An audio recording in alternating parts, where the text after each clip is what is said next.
আসসালামু আলাইকুম ওয়া রাহমাতুল্লাহি ওয়া বারাকাতুহু। আজকে নিয়ে এসে আপনাদের সামনে নতুন একটা ভিডিও নিয়ে। আমি মূলত ব্যাকপ্যাক নিয়ে কাজ করি। আমাদের কাছে অনেক ব্যাকপ্যাক আছে। এই যে দেখেন ফ্যাশনেবল ব্যাগ। এই ব্যাগটা হলো আপনার হলো কাঁধের এক সাইডে অনেক ভালোভাবে নেওয়া যায়। আর এই যে আরেকটা ব্যাগ আছে, এটা হলো ব্যাকপ্যাক ট্রাভেলের জন্য। আমাদের দুই প্রকার ব্যাকপ্যাক আছে। এই যে আরেক প্রকার, এটা হলো ট্রাভেলের জন্য, যাতে আপনার লাগেজও লাগবে না, লাগেজ সিস্টেম আপনি ব্যাগ নিয়ে যেতে পারবেন। এই ব্যাগ আরেকটা ব্যাগ আছে, এই যে দেখেন এটা হলো ল্যাপটপ ব্যাগ।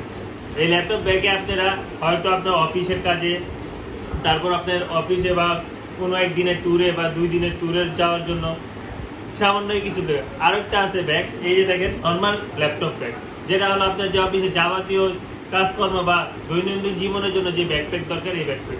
এই যে দেখেন আরেকটি ব্যাকপ্যাক আছে, এটা হচ্ছে আপনার প্রিয় মানুষ বা প্রিয় ছোট মানুষ বা পোলাপাইন যারা স্কুল যায়, মেয়ে মানুষের জন্য এই ব্যাগটি। আমাদের কাছে আরো ব্যাকপ্যাক পাবে।